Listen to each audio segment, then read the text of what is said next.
December 8ರಿಂದ ಚಳಿಗಾಲದ ಅಧಿವೇಶನ ಹಿನ್ನೆಲೆ ಎಂಇಎಸ್ ಪುಂಡರಿಗೆ ಎಚ್ಚರಿಕೆ ಕೊಟ್ಟ ಜಿಲ್ಲಾಡಳಿತ. ಅಧಿವೇಶನಕ್ಕೆ ವಿರುದ್ಧವಾಗಿ ಮಹಾಮೇಳವ ಮಾಡೋದಕ್ಕೆ ಇವರು ಪ್ಲಾನ್ ಮಾಡ್ಕೊಂಡಿದ್ರು. ಪ್ರತಿ ವರ್ಷವೂ ಇವರಿಗೆ ಇದೊಂದು ರೋಗ. ಏನಾದರೂ ನವೆಂಬರ್ ಬಂತು ಅಂತಂದರೆ, ಕನ್ನಡ ರಾಜ್ಯೋತ್ಸವ ಬಂತು ಅಂದರೆ ಆಗೊಂದೇನೋ ಇವ್ರದ್ದು. ಆಮೇಲೆ ಅಧಿವೇಶನ ಈ ಸಂದರ್ಭದಲ್ಲಿ ಮಾಡಲೇಬೇಕು ಅಂತ ಹಠಕ್ಕೆ ಬೀಳ್ತಾರೆ. ಸೊ ನಾಡದ್ರೋಹಿಗಳಿಗೆ ಎಚ್ಚರಿಕೆಯನ್ನು ಕೊಟ್ಟಿದ್ದಾರೆ ಡಿಸಿ ಮೊಹಮ್ಮದ್ ರೋಷನ್ ಅವರು. ಅಧಿವೇಶನ ಸಂದರ್ಭದಲ್ಲಿ ಮಹಾಮೇಳವಗೆ ಅವಕಾಶ ಇಲ್ಲವೇ ಇಲ್ಲ. ಕಳೆದ ವರ್ಷವೂ ಅನುಮತಿಯನ್ನು ಕೊಟ್ಟಿಲ್ಲ, ಈ ಬಾರಿನೂ ಕೊಡಲ್ಲ. ಅನುಮತಿ ಕೊಡದಿದ್ರೂ ರಸ್ತೆಗೆ ಬಂದರೆ ಅರೆಸ್ಟ್ ಮಾಡ್ತೀವಿ ಅನ್ನುವಂಥ ಎಚ್ಚರಿಕೆಯನ್ನು ನೀಡಿದ್ದಾರೆ. ಕಳೆದ ಬಾರಿನೂ ಹೀಗೆ ಕೇಳಿದ್ರು, ಬಟ್ ಅವಕಾಶ ಕೊಟ್ಟಿರಲಿಲ್ಲ. ಈ ಬಾರಿಯೂ ಕೂಡ ನಾವು ಕಳೆದ ಬಾರಿ ಏನಿತ್ತು ಅದನ್ನೇ ಈ ಬಾರಿಯೂ ಕೂಡ ಫಾಲೋ ಮಾಡ್ತಾ ಇದ್ದೀವಿ, ಅವಕಾಶ ಕೊಡಲ್ಲ. ಅಕಸ್ಮಾತ್ ಅವಕಾಶ ಕೊಡದೇ ಇದ್ರೂ ನೀವು ರಸ್ತೆಗೆ ಇಳಿತು ಅಂತಂದರೆ ಅರೆಸ್ಟ್ ಮಾಡ್ತೀವಿ ಅನ್ನುವಂಥ ಎಚ್ಚರಿಕೆಯನ್ನು ನೀಡಲಾಗಿದೆ. ಇವ್ರ ಕೆಲಸನೇ ಎಷ್ಟು, ನಾಡದ್ರೋಹಿ ಕೆಲಸ ಮಾಡೋದಲ್ವಾ. ಯಾವಾಗ ಒಳ್ಳೊಳ್ಳೆ ವಿಚಾರಗಳ ಬಗ್ಗೆ ಚರ್ಚೆ ಆಗಬೇಕು, ಅಧಿವೇಶನ ನಡಿಬೇಕು ಅಂತಿರುತ್ತೋ ಆವಾಗ ಇವರಿಗೆ ಯಾವುದೋ ಒಂದು ಮೇಳ ಮಾಡಬೇಕು ಅಂತ ಅನಿಸುತ್ತೆ. ಕನ್ನಡ ರಾಜ್ಯೋತ್ಸವ ಇದ್ದಾಗ ಇವರಿಗೆ ಬ್ಲ್ಯಾಕ್ ಡೇ ಮಾಡಬೇಕು ಅಂತ ಅನಿಸುತ್ತೆ. ಇವ್ರು ಮಾಡಬೇಕಾಗಿರೋದು ಏನು ಅಂದರೆ ಕಿತಾಪತಿ, ಏನಾದರೂ ಒಂದು ಕಿರಿಕ್ ತೆಗಿಬೇಕಷ್ಟೇ. ಸೊ ಅದಕ್ಕೆ ಇಲ್ಲಿ ಅವಕಾಶ ಇಲ್ಲ. ಸ್ಟ್ರಿಕ್ಟಾಗಿ ಹೇಳಿಬಿಟ್ಟಿದ್ದಾರೆ ಡಿ ಸಿ, ಅವಕಾಶ ಇಲ್ಲವೇ ಇಲ್ಲ. ಅಕಸ್ಮಾತ್ ಹಂಗೂ ನೀವು ಬಂಡತನ ಮಾಡಿ ರಸ್ತೆಗೆ ಇಳಿತೀರಾ ಅಂದರೆ ಅರೆಸ್ಟ್ ಮಾಡಬೇಕಾಗುತ್ತೆ ಅನ್ನುವಂಥ ಎಚ್ಚರಿಕೆಯನ್ನು ಇದೀಗ ನೀಡಿರುವಂಥದ್ದು. ನೋಡಿ, ಡಿಸೆಂಬರ್ 8ರಿಂದ ಚಳಿಗಾಲದ ಅಧಿವೇಶನ ಪ್ರಾರಂಭ ಆಗುತ್ತೆ. ಅನೇಕ ವಿಚಾರಗಳ ಬಗ್ಗೆ ಚರ್ಚೆ ಆಗಲಿ ಅನ್ನೋದು ಉತ್ತರ ಕರ್ನಾಟಕ ಜನತೆಗೆ ಆಸೆಯೂ ಕೂಡ ಆಗಿರುತ್ತೆ. ಇಂಥ ಸಂದರ್ಭದಲ್ಲಿ ಇವರು ಮಹಾಮೇಳವ ಮಾಡ್ತೀವಿ, ನಮ್ಗೆ ಅವಕಾಶ ಕೊಡಿ ಅಂತ ಕೇಳ್ಕೊಳ್ಳೋದು.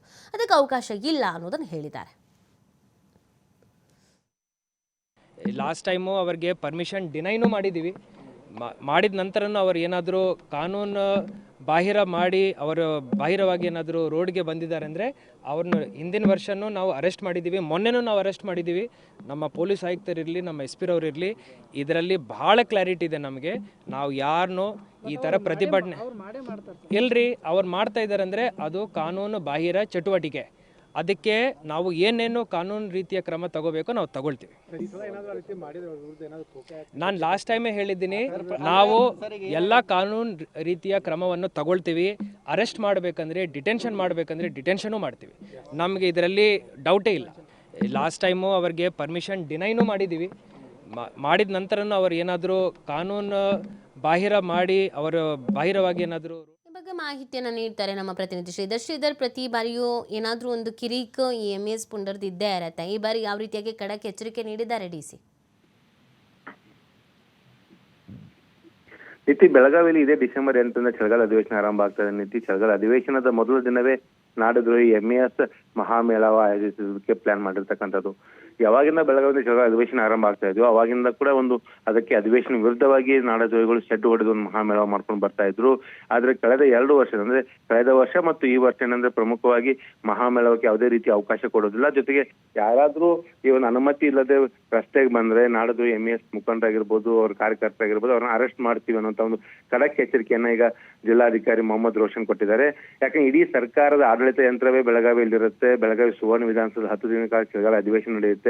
ಈಗ ಕರ್ನಾಟಕ ಮತ್ತು ಮಹಾರಾಷ್ಟ್ರ ಗಡಿ ವಿವಾದ ಇರತಕ್ಕಂಥ ಹಿನ್ನೆಲೆಯಲ್ಲಿ ಬೆಳಗಾವಿ ಸೇರಿದಂತೆ 865 ಪ್ರದೇಶಗಳು ಮಹಾರಾಷ್ಟ್ರ ಸೇರಬೇಕು. ಆ ನಿಟ್ಟಿನಲ್ಲಿ ಈ ಒಂದು ಪ್ರಕರಣ ಏನಿದೆ ಸುಪ್ರೀಂ ಕೋರ್ಟ್ ನಲ್ಲಿದೆ.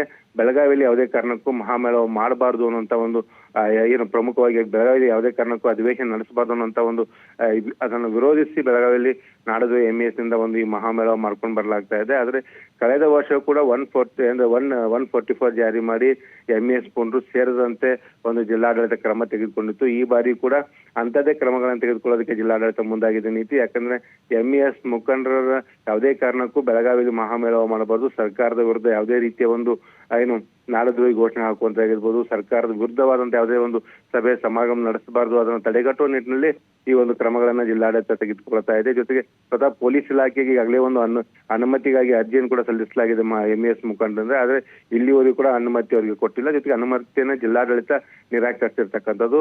ಇನ್ನು ಒಂದು ಅಂಶ ಏನಂದ್ರೆ ನೀತಿ, ಬೆಳಗಾವಿಯಲ್ಲಿ ಚಳಿಗಾಲ ಅಧಿವೇಶನ ಇರ್ತಕ್ಕಂಥ ಹಿನ್ನೆಲೆಯಲ್ಲಿ ಗಡಿ ವಿವಾದ ಮುಂದಿಟ್ಟುಕೊಂಡು ಮತ್ತೆ ರಾಜಕೀಯ ಬೆಳೆ ಬೇಯಿಸಿಕೊಳ್ಳೋದಕ್ಕೆ ಎಂಇಎಸ್ ಹುನ್ನಾರ ನಡೆಸ್ತಾ ಇದೆ. ಇದಕ್ಕೆ ಖಡಕ್ ಆಗಿ ವಾರ್ನಿಂಗ್ ಕೊಡುವಂತ ಕೆಲಸವನ್ನ ಜಿಲ್ಲಾಧಿಕಾರಿ ಮೊಹಮ್ಮದ್ ರೋಷನ್ ಮಾಡಿದ್ದಾರೆ ಅಂತಾನೆ ಹೇಳ್ಬೋದು.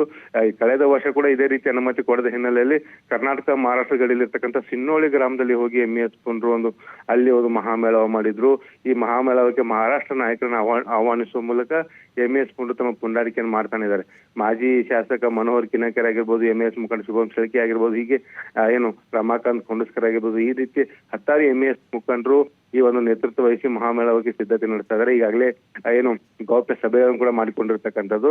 ಆದ್ರೆ ಯಾವುದೇ ಕಾರಣಕ್ಕೂ ಬೆಳಗಾವಿಯಲ್ಲಿ ಚಳಿಗಾಲ ಅಧಿವೇಶನ ಸಂದರ್ಭದಲ್ಲಿ ಆಗಿರ್ಬೋದು ಮಹಾಮೇಳವಕ್ಕೆ ಅನುಮತಿ ಇಲ್ಲ, ಮತ್ತು ಅನುಮತಿ ಇಲ್ಲದೆ ಯಾರಾದ್ರೂ ರಸ್ತೆ ಬಂದ್ರೆ ಅರೆಸ್ಟ್ ಮಾಡ್ತೀವಿ ಅನ್ನೋಂತ ಒಂದು ನೇರವಾದಂತ ಎಚ್ಚರಿಕೆಯನ್ನ ಈಗ ಜಿಲ್ಲಾಡಳಿತ ಕೊಟ್ಟಿರ್ತಕ್ಕಂಥದ್ದು ನೀತಿ. ಫೈನ್, ಥ್ಯಾಂಕ್ ಯು ಸಿದ್ಧಾರ್ಥ ಮೇಲೆ ಡೀಟೇಲ್ಸ್ಗಾಗಿ.